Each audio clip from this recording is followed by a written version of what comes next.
Hey, welcome to our new series, and this series is called Pursuit.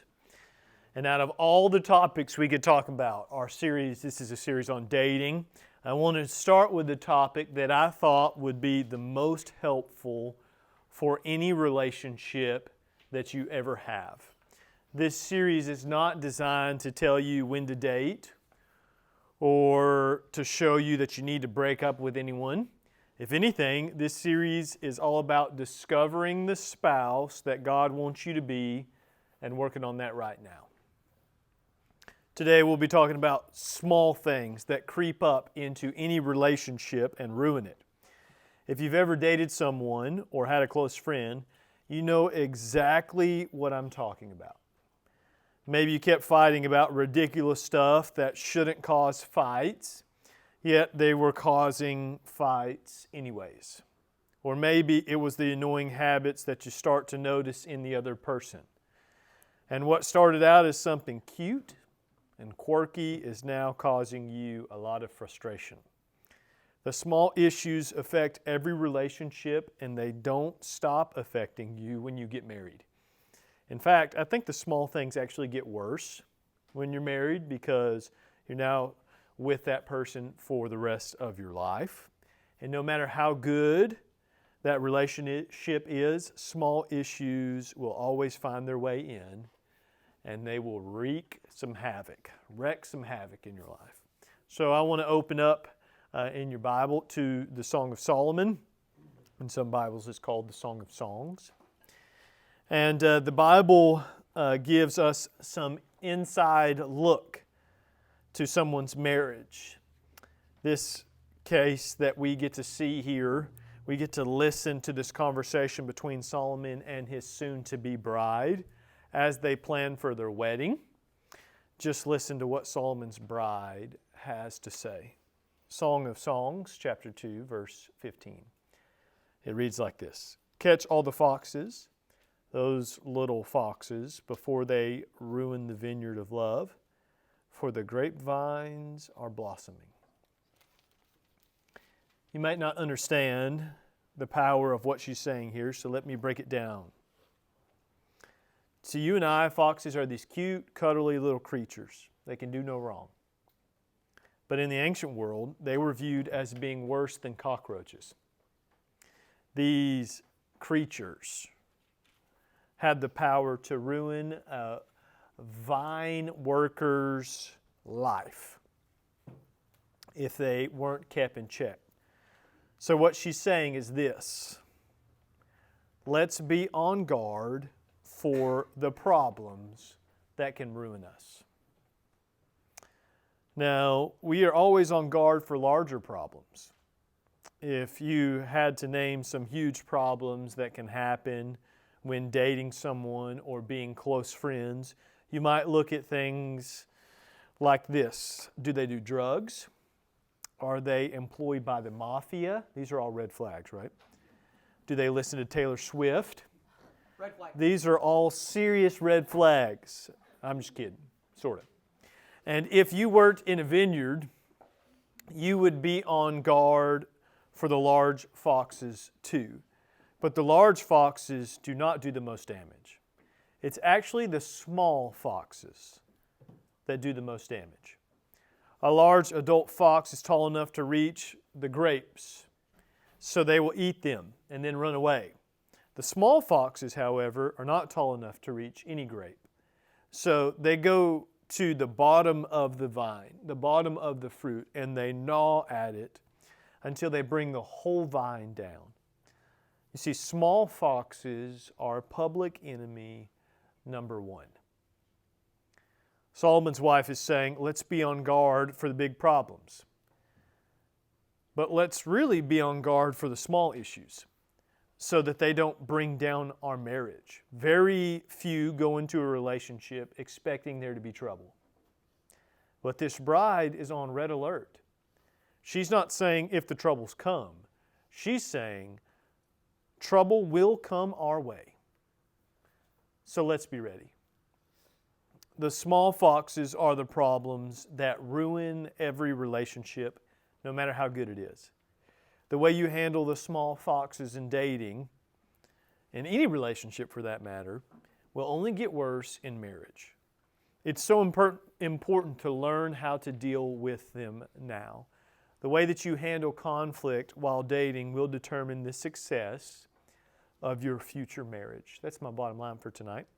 How you handle conflict now will determine the success of your marriage. So just on the count of 3, I want you to repeat that. 1, 2, 3. So let's talk about the small foxes that often fly under everyone's radar. Fighting. The way that you handle arguments is probably the most neglected fox. Everybody fights, right? It's inevitable, and it happens because we're human. Even Jesus had to deal with this conflict. Although he was always right and other parties were always wrong, people fight. And married people, they also fight. So why do married people deal with struggles? Maybe even struggles more often than other people. Think of it this way. God makes a man and his wife one. That's 2 people becoming one person. The oneness is a process, and when you force 2 people to become one, there's going to be friction along the way because it's an unnatural process. Marriage is not natural. It is actually supernatural. So the process of learning to put your spouse first and support them goes against what culture says a relationship should be like. There's going to be conflict along the way, especially when we're trying to figure things out, but big conflict will always come from smaller problems. Let me introduce you to this quick idea of Q-tip. Everybody say Q-tip. I'm not talking about that thing you put in your ears when you're cleaning it and you turn it around and you pull it out and it's yellow. But Q-tip stands for quit taking it personal. There are so many little things that are going to pop up in your relationships, and you have to learn to not take it personal. The way that people smack their lips, the way they put toilet paper on a roll, or if they forget something. These are not master plans that they have come up with to make you feel bad. These are small foxes, and we have to learn to not take them personal. The Bible's very blunt about what happens when you can't learn to Q-tip. It's Proverbs 21:19. It reads like this. It's better to live alone in the desert than with a quarrelsome, complaining wife. Right? There's a little X right there, Parker, on the side of the screen. Now click it. There it is. It's better to live alone in the desert than with a quarrelsome, complaining wife. Listen to this now. It is better to live in a land that lacks food, water, and shelter than to live with a woman who nags. Sounds pretty harsh. But what Proverbs is showing us is that when the small foxes run rampant in our lives, it causes severe, substantial damage to a relationship. A second one is understanding. Another way that the small fox of arguing sneaks in is when a spouse lacks understanding. You might get into an argument about whether the paint color is eggshell white or ivory. Sounds kind of foolish, right? It will happen in some form like this. But this tiny argument will explode, and soon you'll be yelling about all types of colors on the wall. And wall colors turn into 2 very hurt people. And here's what Solomon has to say about this in Proverbs 18, verse 2. It reads like this. Fools have no interest in understanding. They only want to air their own opinions. If you want to love and support your spouse, your friend, or the person that you're dating, you have to learn to seek understanding above being right. Nobody truly wins in a fight. There's just 2 losers. Do I want to be right, or do I want to make things right with my partner? If you love the other person, you'll seek understanding. It might look like this. Why do you think that wall is eggshell? Okay, I see that. I'm trying to understand that. Understanding isn't saying that someone is right. Understanding is letting them know that you hear what they are saying. You're acknowledging their thoughts and their opinions. Your spouse doesn't want to always hear how right they are. Your spouse wants to know that they are heard and that they are respected. This is something that you can start doing in any relationship that you're in. Letting the other person know that they are heard and respected. One of the deadliest small foxes is an argument that comes with a lot of issues, but specifically an argument that comes with anger. So how do we deal with our anger? There are two common types of people who don't know how to deal with their anger. The spewer and the stewer. Everybody say spewer. Stewer. Everybody say stewer. Proverbs 15:18 says this, a hot-tempered person starts fights, and a cool-tempered person stops them. The spewer is the type of person who handles their anger like a volcano. As soon as they get angry, they erupt. They literally just spew out anger. The spewer is more likely to cause immediate damage in a relationship. They will say things that they don't actually mean. And the stewer is the opposite. When they're angry, they will repress their anger and let it stew.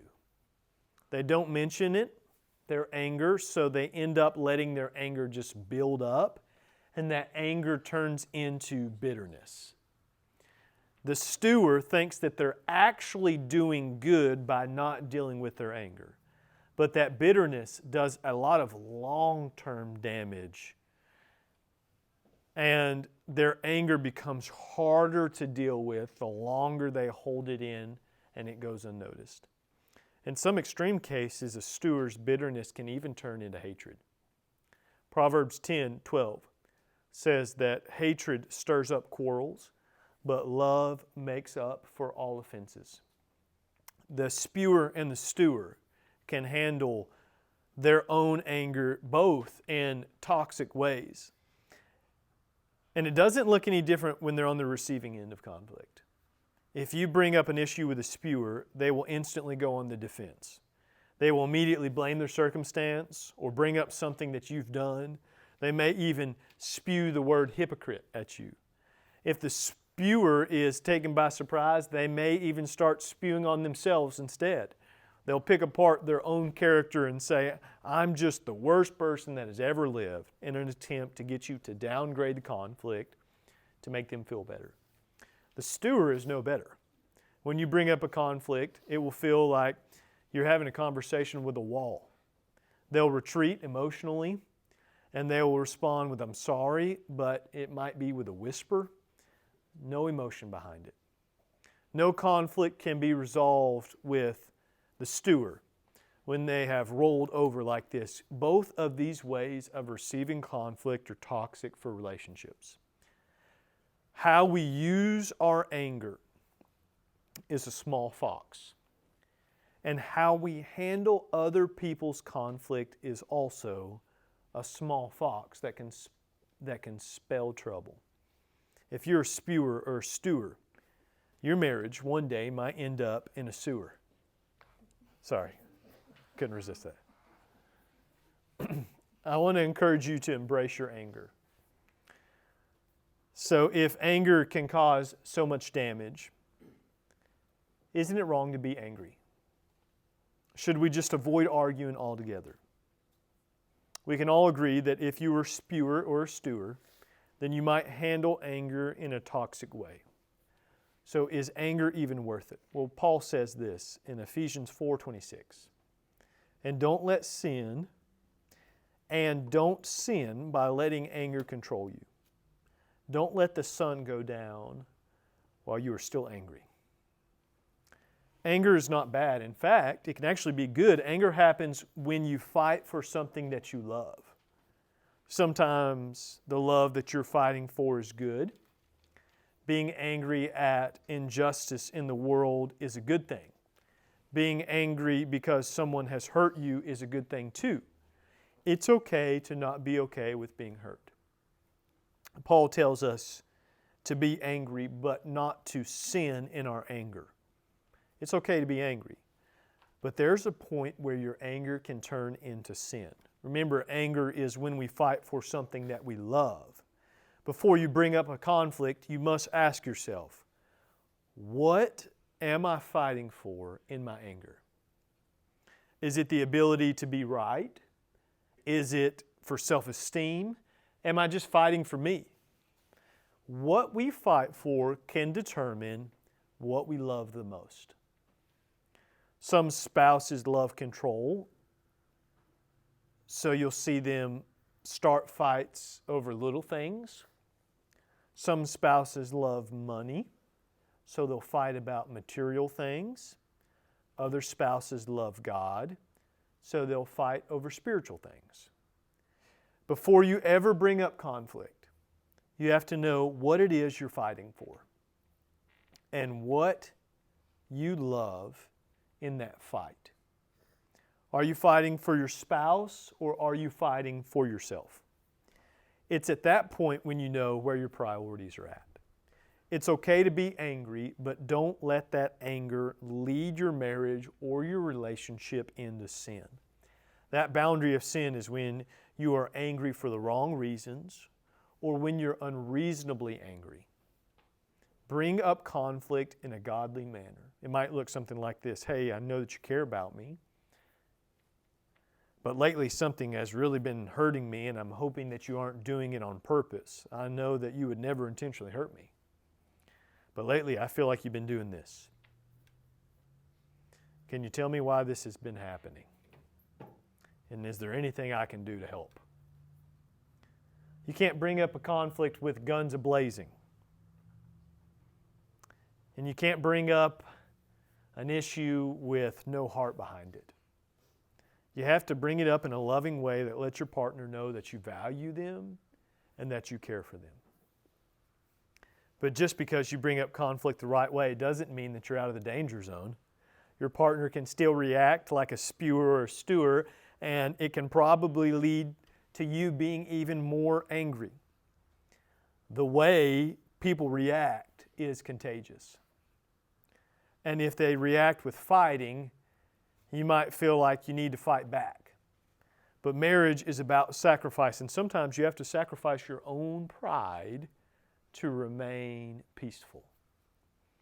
You may have to react to a spewer with a firm kindness that lets them know that you won't lose your cool, but you still care for them. You may react to the stewer with compassionate patience and say, I'm going to give you some space so that you can process all this. I care for you, but you're not off the hook. We still need to talk about this. At the same time, you have to be willing to receive someone's issues in a healthy way. You might be shocked or feel like you need to defend yourself when people bring up issues, but remember what you're fighting for. When they bring up an issue, a healthy response could look something like this. I'm sorry I've been making you feel that way. I can see where you are drawing the line and where you're drawing your conclusions from, and I can see where I'm in the wrong. I don't want to hurt you. Never intended to hurt you. But that doesn't mean that you're not hurt. I'm going to do my best to do better. I believe everybody falls into the two categories that we've talked about tonight, the spewer or the stewer. No one's perfect, and you probably won't handle or bring up conflict perfectly, let's be honest. Handling conflict is actually an art form, and it takes years upon years of practice. But that should not stop us from trying to get better. If you plan on dating, if you're already dating, you are going to run into conflict. Marriage is all about how we can lead each other towards pursuing God. So if you're dating someone who refuses to work on handling conflict, you may need to get rid of that person. You don't have to date to practice healthy conflict. You can start with people who are already in your life, friends, parents, siblings, or other people in your life. And I only say that because conflict in marriage is a real thing. And conflict in marriage usually gets worse when we don't know how to handle it healthy. It's not that marriage makes life awful. Marriage makes things deeper. Marriage makes things more complex. If you are with someone who isn't willing to work through the complexity of conflict in a healthy way, then life's going to get very choppy. Remember what Paul says in Ephesians 4:26, and don't sin by letting anger control you. Don't let the sun go down while you are still angry. It's easy to stay bitter or to run away from dealing with your conflict. But Paul says, don't let the sun go down. If you're in a relationship and someone brings up some issues, you need to get angry. You shouldn't be angry at that person, but be angry that there is damage in that relationship. Be angry that small foxes have come to attack, and don't rest until you go to war with them. Love is a battlefield, and the enemies are the small things that have come to separate us. Are you willing to fight for the people you love? Then don't let the sun go down on your anger. Don't let a single small fox go untouched when conflict comes. Be willing to lay down your pride. Be willing to listen and to understand. Be ready to encourage and reassure the person that you care for them, that you are on their side. Everybody wants what I've just described, but not everyone will find it. This is a life of the highest quality, and it comes down to how you choose to start living today. Will you dedicate your life to catching the small foxes? Will you invite Jesus Christ, the Creator, into your life? He is the only one who can show you what you need to work on. And the small foxes that have been tearing your relationships apart. The way that you live your life today is a glimpse of how your marriage is going to look. Let's pray.